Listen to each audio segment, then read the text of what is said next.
ದಾವಣಗೆರೆ ಜಿಲ್ಲೆಯ ಹೊನ್ನಾಳಿ ತಾಲೂಕಿನ ಗೋವಿನಕೋವಿ ಹೋಬಳಿಯ ಚಿ ಕಡದಕಟ್ಟೆ ಕ್ಷೇತ್ರದಿಂದ ಚಿ ಕಡದಕಟ್ಟೆ ಗ್ರಾಮ ಪಂಚಾಯತಿಯ ನೂತನ ಅಧ್ಯಕ್ಷರಾಗಿರುವ ಅಸ್ಲಾಂ ಬಾಷಾ ಇವರಿಗೆ ಈ ಗ್ರಾಮ ಸ್ವರಾಜ್ ಸಾಮಾಜಿಕ ಸೇವಾ ಸಂಸ್ಥೆ ಮತ್ತು ನಮ್ಮ ವೈಯಕ್ತಿಕವಾಗಿ ಈ ಸಂದರ್ಶನ ಕಾರ್ಯಕ್ರಮಕ್ಕೆ ಸ್ವಾಗತ ಸರ್.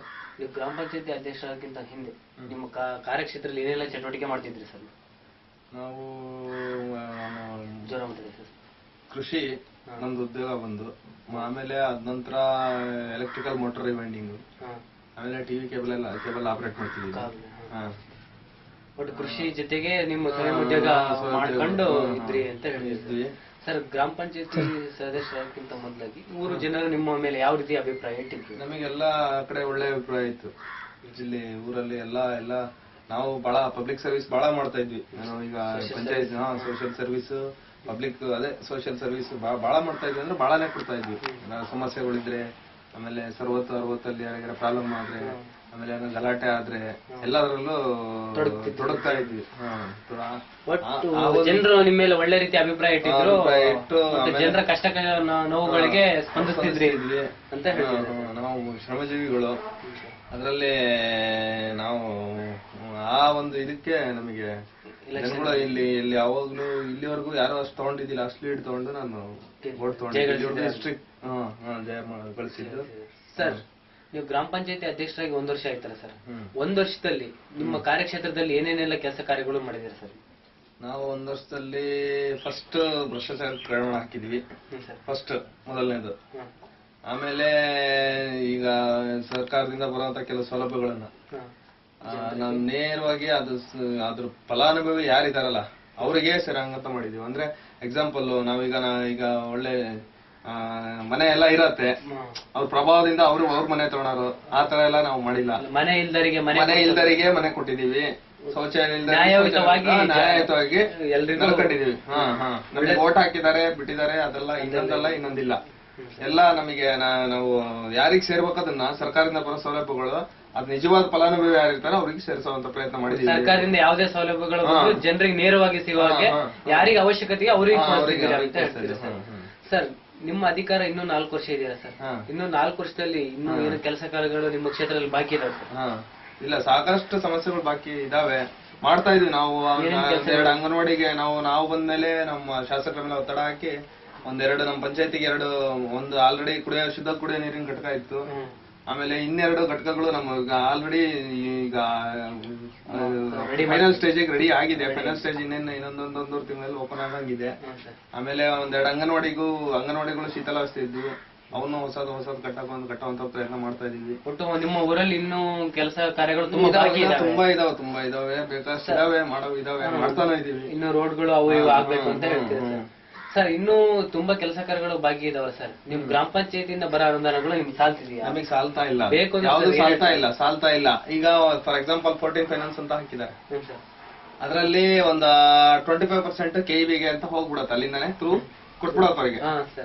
ಆಮೇಲೆ ನೆಕ್ಸ್ಟ್ ಇನ್ನ ಇಲ್ಲದೆಲ್ಲ ಅದ್ರಲ್ಲಿ ನೀರ್ಗಂಟೆ ಸಂಬಳ ಅದ್ರಲ್ಲಿ ಇಲ್ಲ. ನಾವು ನೀರ್ಗಂಟೆ ಸಂಬಳ ಎಲ್ಲ ವರ್ಗ 1ರಲ್ಲಿ ಕೊಡ್ತೀವಿ.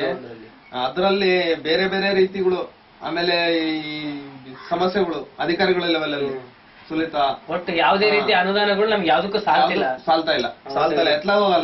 ನಿಮ್ ಕ್ಷೇತ್ರದಲ್ಲಿ ಏನು ಅಭಿವೃದ್ಧಿ ಮಾಡಕ್ಕೆ ಆ ಫಂಡ್ ನಿಮ್ಗೆ ಆಗ್ತಾ ಇಲ್ಲ. ಆಮೇಲೆ ಮೇಲಾಗಿ ನಮ್ಮ ಪಂಚಾಯತಿಲಿ ಬೇರೆ ರೀತಿ ಸೋರ್ಸ್ ಯಾವ್ದು ಇಲ್ಲ. ಅಂದ್ರೆ ಮಳಿಗೆಗಳಾಗ್ಲಿ ಅಥವಾ ಇನ್ನೊಂದಾಗ್ಲಿ ಆತರ ಏನಿಲ್ಲ. ಸಂತೆ ಇಲ್ಲ, ಸಂತೆ ಹರಾಜಿಲ್ಲ, ಯಾವ್ದು ಇಲ್ಲ. ಏನ್ ಮಾಡಿದ್ರು ಏನು ಕಂದಾಯ ವಸೂಲಾತಿ ಮಾಡ್ಬೇಕು, ಸರ್ಕಾರದಿಂದ ಬರೋ ಅನುದಾನ ಕಾಯ್ಬೇಕಷ್ಟೇ. ಅಲ್ಲಿವರೆಗೆ ಕಾಯ್ದು ನೀವು ಕೆಲಸ ಮಾಡ್ಬೇಕು ಸರ್. ಕೆಲಸಕ್ಕೆ ತಕ್ಕಂಗೆ ಗೌರವ ವೇತನ ಅಂತ ಸರ್. ನಿಮಗೆ ಗೌರವ ವೇತನ ಬಗ್ಗೆ ನೀವೇನ್ ಹೇಳ್ತೀರಾ? ಇಲ್ಲ, ನಮಗೆ ಅದ್ರ ಬಗ್ಗೆ ಮಾಹಿತಿನೇ ಇಲ್ಲ. ಯಾವಾಗ 1 ಟೈಮ್ 2 ಟೈಮ್ ಒಂದು 2-3 ಸಾವಿರ ರೂಪಾಯಿ ಹಿಂಗ್ ಬಂದಿದೆ. ಅಂದ್ರೆ 4 ತಿಂಗಳದ್ದು 6 ತಿಂಗಳದ್ದು ಅಂತ ಹಂಗ್ ಬಂದಿದೆ. ಅದ್ ನಮಗೆ ಮಾಹಿತಿನೇ ಇಲ್ಲ. ನಮ್ಮ ಹತ್ರ ಅದು ಎತ್ಲಾಗೋ ಅಲ್ಲ, ಅದೇನ್ ಅವಶ್ಯಕತೆ. 1 ದಿವಸಕ್ಕೆ 500 ರೂಪಾಯಿ ಖರ್ಚು ಬರ್ತಾ ಇತ್ತು ಇವತ್ತು ಮನುಷ್ಯನಿಗೆ.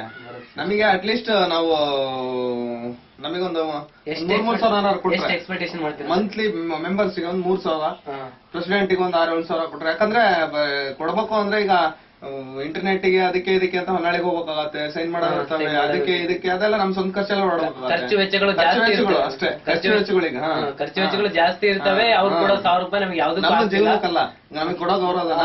ನಮ್ಮ ಖರ್ಚು ವೆಚ್ಚಕ್ಕೆ ನಾವು ಪಬ್ಲಿಕ್ ಸರ್ವಿಸ್ ಮಾಡೋದಕ್ಕೆ ಒಂದ್ ಕಡೆ ಯಾರೋ ಫೋನ್ ಮಾಡಿರ್ತಾರೆ, ಅಲ್ಲೇನೋ ಬೇರೆ ಹಳ್ಳಿಲಿ ಏನೋ ನೀರಿನ ಪ್ರಾಬ್ಲಮ್ ಇರುತ್ತೆ ಬರ್ರಿ ಅಂದಿರ್ತಾರೆ, ಅಲ್ಲಿ ಓಡಾಕ ಪೆಟ್ರೋಲ್ ಖರ್ಚಾಗ್ಲಿ ಇನ್ನೊಂದ್ ಖರ್ಚಾಗ್ಲಿ ಬಹಳ ಖರ್ಚಿರ್ತಾವೆ. ಒಟ್ಟು ಯಾವುದೇ ರೀತಿ ಗೌರವ ವೇತನ ನಿಮ್ಗೆ ತೃಪ್ತಿ ಇಲ್ಲ ತೃಪ್ತಿ ತರ್ತಾ ಇಲ್ಲ ಸರ್. ಕೇರಳ ಮಾದರಿ ನಿಮ್ಗೆ ಆಗ್ಲೇ ಕೇರಳದಲ್ಲೆಲ್ಲ ನಾನು ಮೊನ್ನೆ ಪೇಪರ್ ಅಲ್ಲಿ ಟಿವಿಲಿ ನೋಡಿದೆ, ಗ್ರಾಮೀಣ ಅಭಿವೃದ್ಧಿ ಬಗ್ಗೆ ಬಂದಿತ್ತು. ಅದು ಯಾವಾಗ್ಲೂ ಪ್ರೈಸ್ ತಗೊಂತಾನೆ ಬಂದಿದೆ, ಅಲ್ಲಿ ಚೆನ್ನಾಗೂ ಇದೆ ಸರ್. ಅದು ಮಾದರಿ ರಾಜ್ಯ ಅಂತ ನಿಮಗೆ ಗೊತ್ತು ಸರ್.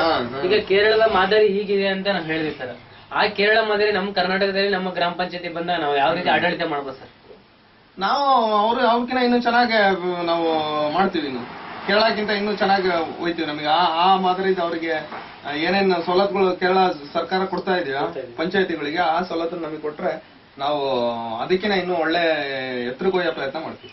ಒಟ್ಟು ಕೇರಳ ಮಾದರಿ ನಮ್ಮಂದ್ರೆ ಕರ್ನಾಟಕನ ಒಂದು ಮಾದರಿ ರಾಜ್ಯವಾಗಿ ಮಾಡ್ತೀರಾ ಅಂತ ಹೇಳ್ತಿದ್ದೀವಿ. ಮಾಡ್ತೀವಿ ಮಾದರಿ ರಾಜ್ಯವಾಗಿ ಮಾಡೋದ್ರಲ್ಲ ಎರಡು ಮಾತಿಲ್ಲ.